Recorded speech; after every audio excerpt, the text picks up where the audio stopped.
Hello, welcome to our YPO Impact and Action podcast, the podcast of the Social Impact Network.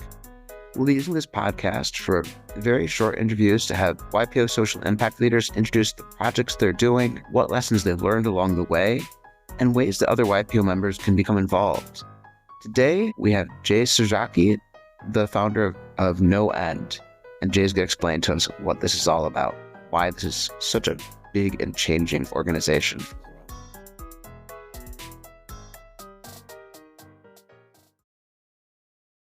Jay, thank you for sharing this with us today. To you, Jay Cziraky.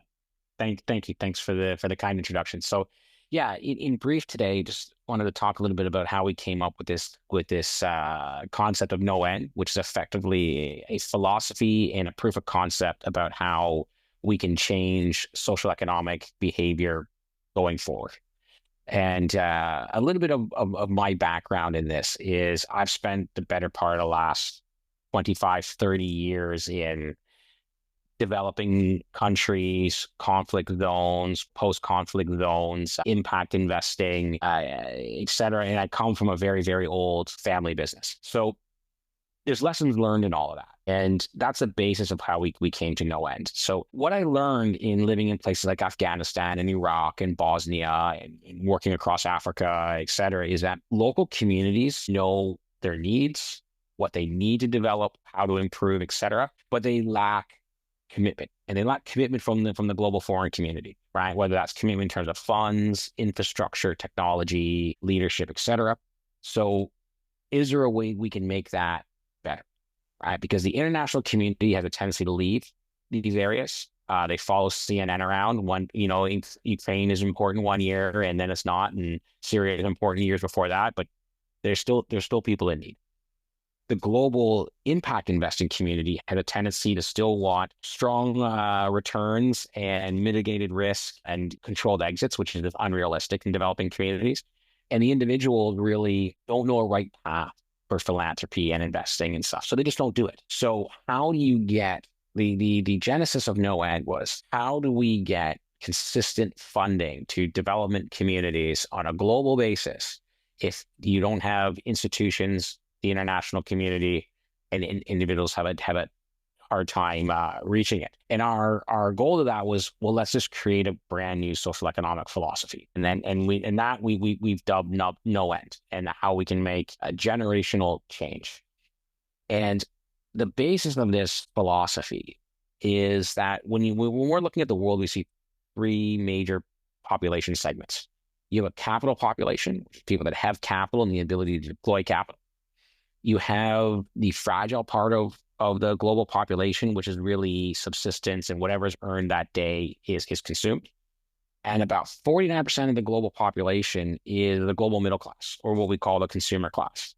Now, they spend more money than any other group of people in the world. They spend $44 trillion a year on consumer goods and services, which is 2 times US GDP or bigger than the GDP of the US, China, Japan, and Germany combined. So what if there is a way of shifting the retained earnings from all that spending, instead of it going up into just becoming stagnant capital that is reinvested in companies providing services to that segment of the world, and then its profits are reinvested in a fragile economy? That is really the basis of what we came up with No-End.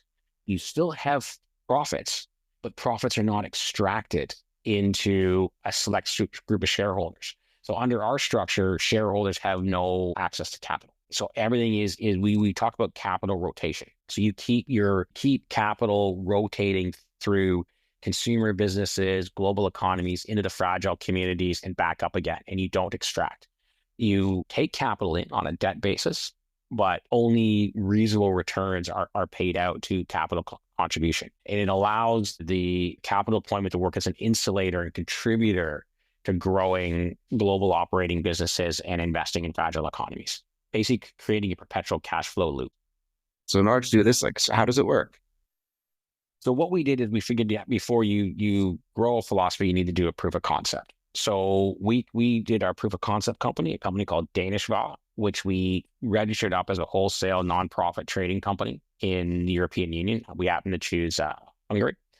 And then we said, well, what's a good example of a consumer product that people consume on a global basis that we could then expand. So we decided to go into the coffee business. So we found a social entrepreneur in Budapest that had a little cafe house and worked directly with farmers in Latin America and worked with its local communities in Hungary. And we raised some philanthropic capital, took a controlling interest, and now we're expanding that. And we're now up to, in next month, we 6 cafes, currently 5. We have our roastery. We're now looking at our first international expansion. And we set up a capital raise structure through Silver Lion Capital to create debt finance to grow this on a global basis. And then furthermore, we team up with local NGOs and universities, et cetera, around the world to deploy profits. So now we've put together the entire structure. And on the basis of that, we launched the No-End Global Association, where we have now taken this as a toolbox to allow people to create their own no-end companies, convert current businesses to a no-end philosophy, or even look at doing product lines, et cetera, if they can't convert their business all in one turn. And this is how we grow on scale. And what are the lessons you've learned in building this, putting this together? Yeah, that's a great question. What we learned was it was best to do the proof of concept first, which is what we actually did. So we've spent the last 2 years building up the model. So when it's questioned, we actually have an answer. The other challenge we've had is keeping the messaging simple and explaining why we're unique. Because this is sort of the intersection of corporate structures, foundation structures, and humanitarian or NGO structures, and taking different parts of it and putting it together in creating effectively a perpetual entity. So explaining that to everyone in sound bites is very difficult. And that's one of the things that we have learned. The scaling requires funding, which is what we're working through. One of the biggest challenges is mindset change about why maximizing revenue and maximizing return aren't the core of building long-term communities. Our philosophy is based on the concept of no extraction, no timelines, and no exits. So how do you think in 700 years terms, just to use an example? And then making sure our appeal and relevance and value communicate well. And these are what we're working with our marketing department now to work through. So that's our biggest challenges. What I think is our biggest benefits is philosophy knows no bounds. This is not just like a corporate structure, which we love. We're completely agnostic in terms of types of industries and locations, et cetera. And our marketplace is $44 trillion, and our beneficial owners are 8 million people. So we don't have to have much market share to be successful, which we also like. And those are sort of the 2 key learnings, I would say. Fantastic. And so if other YPO members or others watching this or listening want to get involved, how can they do so? Well, they can reach out through the no-end.com website or through danishva.org, or reach me through YPO Connect. But I think we're really looking for a few different things from fellow YPOers. There's solidarity in learning. I mean, you can never have enough friends growing these types of businesses and thinking on forever horizons. So we'd love to learn from other people that are in similar areas or working on different things.